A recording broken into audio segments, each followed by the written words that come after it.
नमस्कार, पंचनामा न्यूज साठी मी संतोषी जगदाळे आपल्या सर्वांचे स्वागत करीत आहे। आपण पाहत आहात पंचनामा न्यूज। पंचनामा जेव्हा कळेल निकाल नव्हे न्याय मिळेल। आपण पाहूया सविस्तर बातमी।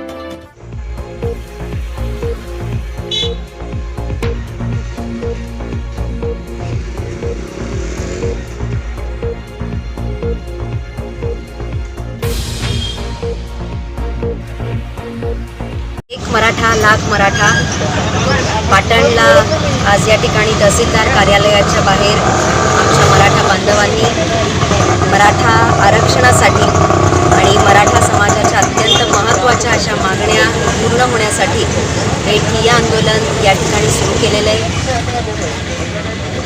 मी डॉक्टर प्राची नरेंद्र पाटील, माथाडी कामगारांचा आराध्य दैवत आणि अखिल भारतीय मराठा महासंघाचे संस्थापकीय अध्यक्ष आणि मराठा समाजाच्या मागण्या पूर्ण होत नाहीत तोपर्यंत मी उद्याचा सूर्य पाहत राहणार नाही असं म्हणून जीवाचं बलिदान देणारे कैलासवासी आमदार अण्णासाहेब पाटील यांची सून आणि यांच्याच बलिदानासोबतच आपल्या मराठा समाजाच्या ज्या 42 आपल्या तरुण तरुणींनी त्या ठिकाणी स्वतःच्या जीवाचं बलिदान दिलं, आज हे बलिदान आपल्याला व्यर्थ घालवायचं नाही आहे।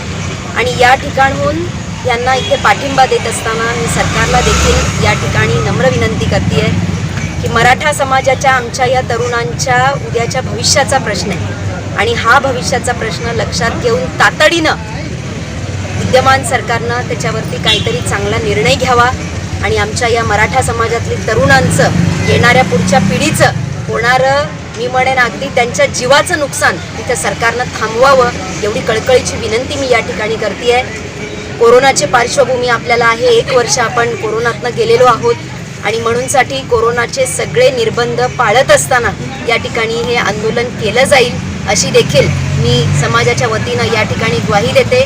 पण हे आंदोलन हे चालू राहणारच आणि हे आंदोलन जोपर्यंत मराठा समाजाच्या मागण्या पूर्ण होत नाहीत तोपर्यंत किमान या ठिकाणी या आंदोलनाला कुणीसुद्धा थांबवायचा प्रयत्न करू नका एवढंच मी या ठिकाणी सांगेन।